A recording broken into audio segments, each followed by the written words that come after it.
Saint Lucia welcomes Cuba's Foreign Affairs Minister. Groundbreaking for HIA's first fixed-based operation. New 18-hole golf resort planned for Cap Estate. And Prime Minister holds town hall with constituents. All this and more as we review the Prime Minister's weekly diary. I thank you. We move to the first reading of a bill shortly entitled the Saint Lucia National Economic Fund.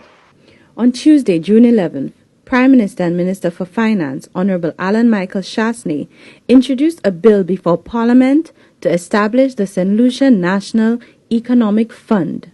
The bill strengthens oversight over the management of citizenship by investment funds and corrected gross inadequacies in the legislation governing the use of CIP funds, which was passed by the former administration.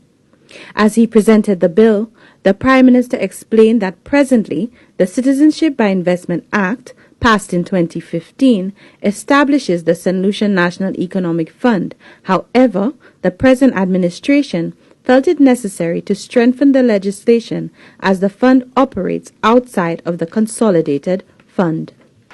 On this basis, the provisions under the Act were considered to be absolutely inadequate. In relation to the governance, the bill identifies the fund as a special fund that will be used to advance loans and provide investment for government-approved capital projects, reduction of debt, purchase of government bonds, or for monies required for a purpose approved by Cabinet. The Minister of Finance is authorized under the bill to make an order that will identify the government-approved capital projects once approval is obtained from Cabinet.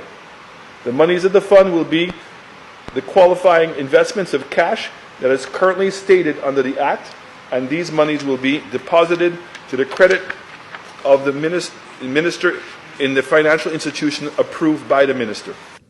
The bill will also establish the Saint Lucia National Economic Fund Board, which will include the Director of Finance as chairperson, the Budget Director, the Chief Economist, a representative from Invest Saint Lucia, a representative from the Ministry of Commerce, from the Attorney General's Chambers, and from the private sector.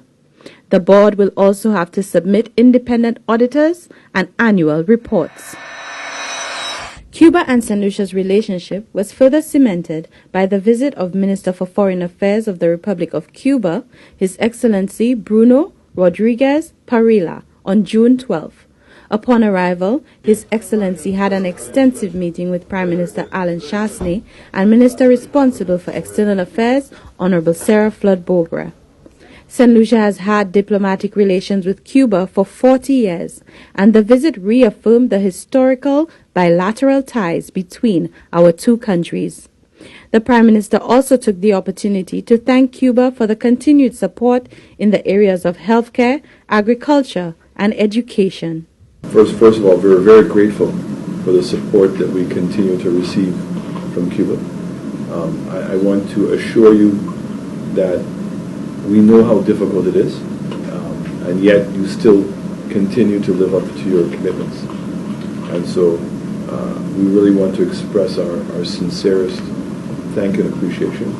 The work we're getting done at the airport with your engineers, work that's taking place with the coaches, and it's clearly what's happening in healthcare in my country. We certainly would not be where we are today without your support. And I want to reassure you of my government's complete support and solidarity with you, and in particular with your causes. Investors continue to show confidence in Saint Lucia, and that was evident on Thursday as the Prime Minister joined Caribbean aviation services provider Jet Center Group and the Saint Lucia Air and Seaports Authority for the groundbreaking on the island's first fixed-based operation at the Hewanorra International Airport.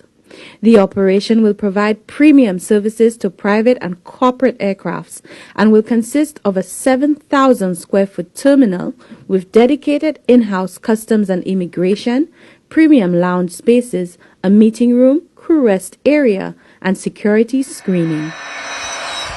Exciting developments continue to take shape with the construction of Cabo Saint Lucia, a new golf resort at Point Hardy, Cap Estate. Prime Minister Chasney took part in the ceremony to signal the start of Cabo Saint Lucia, which will feature an 18-hole golf course designed by World Golf Hall of Fame member Ben Crenshaw and his design partner Bill Corr. The resort is set to open in 2021.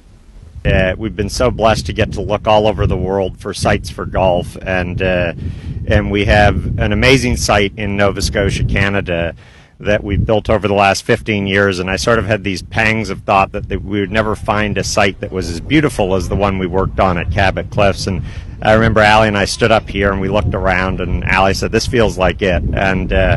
And like all of these things that we think should take 3 months, 3.5 years later, here we are. And that's due to an awful lot of hard work. Prime Minister Chasney, who really I met shortly after that, and we connected on all things Canada, and really became a great champion of the project. And I think gave us at the darkest times of thinking, would this happen? And I think every developer has those. I think the Prime Minister was a great champion, a great supporter, and reminded us of what we saw in Saint Lucia the first and every subsequent visit. And so thank you so much to Your Excellency, our High Commissioner. Thank you so much for coming today. We appreciate you being here and helping us mark this day. This is coming at a very opportune time for Saint Lucia. Saint Lucia has really chosen a path to continue to develop tourism, but to make sure that we're going more to the high net worth segment of the market. So this project, which will include a championship 18-hole golf course, will also include, if I'm not mistaken, a 90-room suite boutique hotel, as well as I think about 250 lots. Is coming, and I just want you to know that the government of Saint Lucia is not just saying in words our support, but putting those to action. Prime Minister Chasney engaged with his constituents of Micoud South on Saturday evening at a special town hall meeting where he presented plans for the community and for the South. Residents learned about increasing opportunities for employment in the South, including the expansion of the agriculture sector, jobs in technology, such as the growth of Ojo Labs, and entrepreneurship opportunities in village tourism. Enhancement of sporting facilities and an update on healthcare, including improvements in primary healthcare, was also among the focus of the discussion. Thanks for joining us. Keep checking out our weekly reports as we keep you in the know on the Prime Minister's Weekly Diary.